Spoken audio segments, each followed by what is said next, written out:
iPhone 7 Plus versus iPhone 8 speed test coming up right now. Let's go.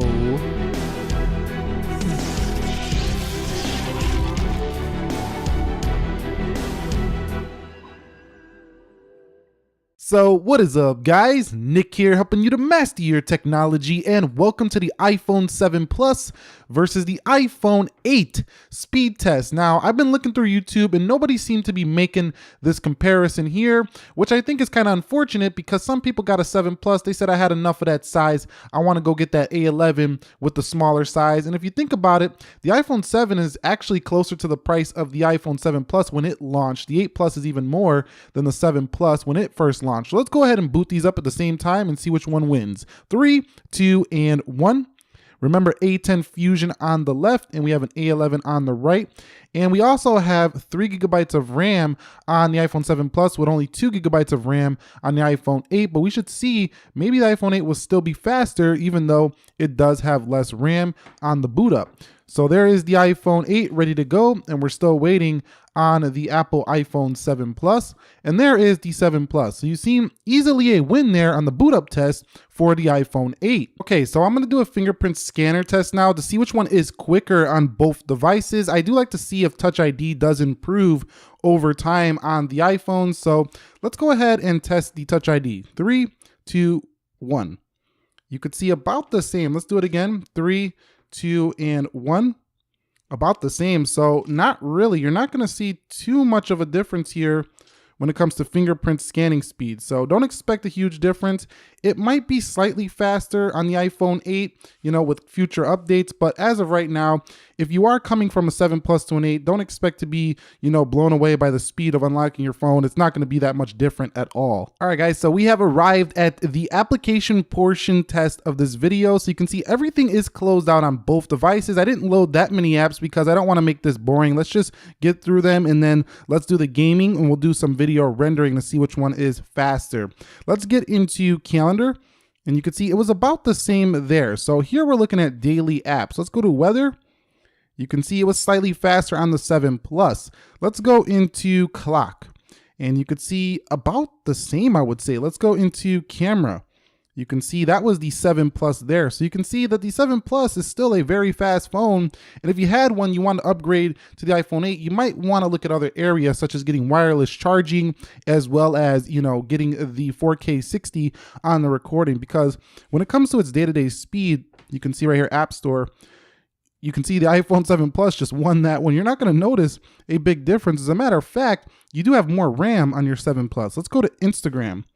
So it's questionable if the iPhone 8 and 8 Plus were even necessary. Were these phones even necessary this year? Coming home, let's go into Twitter and see which one loads this one first. And you could see it looks like the 7 Plus beats the iPhone 8. So I don't know what's going on. These are connected to the same Wi-Fi network, so there's no discrepancies there. Let's go into YouTube and let's see what happens on YouTube for both devices. You can see YouTube loads first for the 8. Now the 8 does give you some pretty good speakers. I would say they're a little better sounding than the 7 Plus, but about the same when it comes to loudness. Coming home, let's go into Snapchat.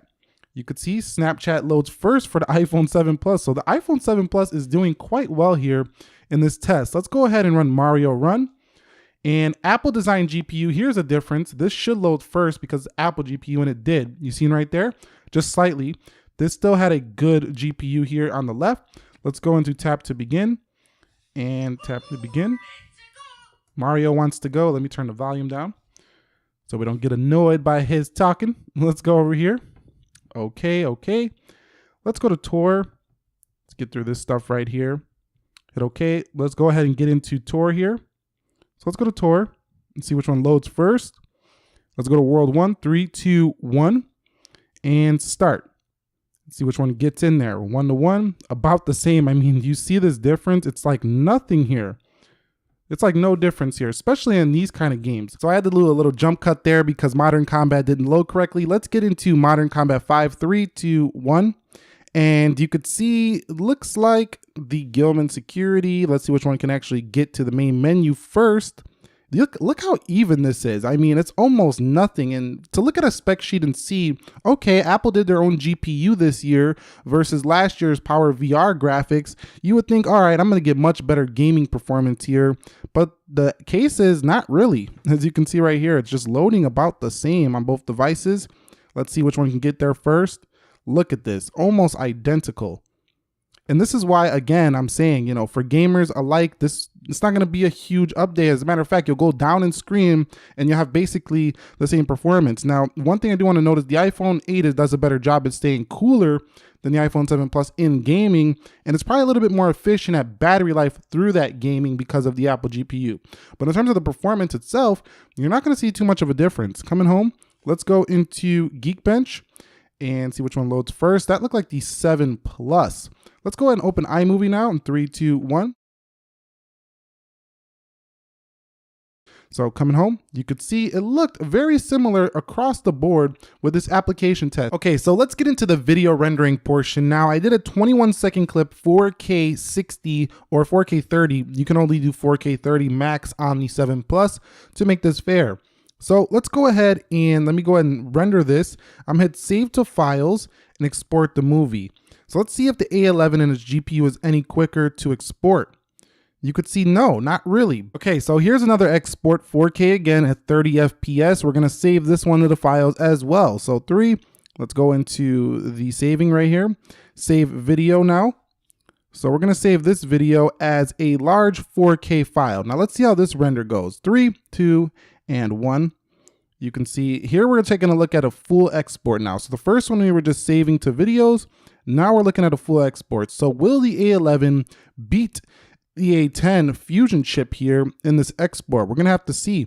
Looks like the A10 is kicking butt over there on the left. What is going on with the A11? I am not sure, but you can see it's about to finish there on the left. That is crazy. I cannot, maybe it's the 3 GB of RAM because that does come into play with video rendering.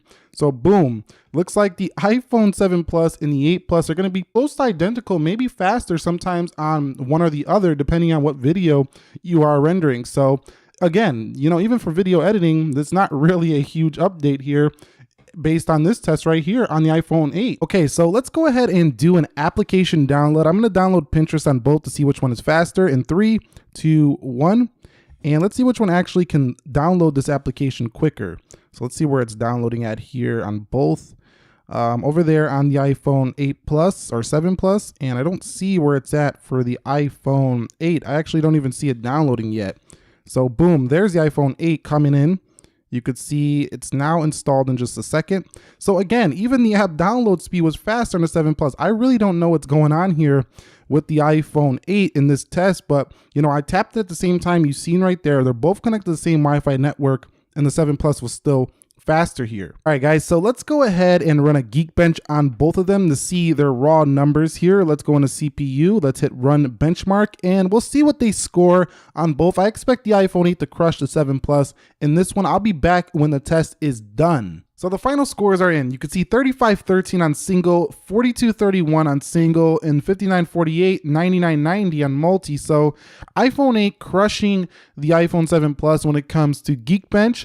But this test showed that in the real world, they're not that much different in speed. So if you're coming from a 7 Plus or a 7 to an 8 or an 8 Plus, you want to keep in mind that you're not coming to a huge update in speed. What you're coming to is an update for wireless charging. You're coming to a glass build, if you like a glass build, which is more fragile and much easier to crack. It's also more slippier than the Jet Black. So the Jet Black had some nice grip to it.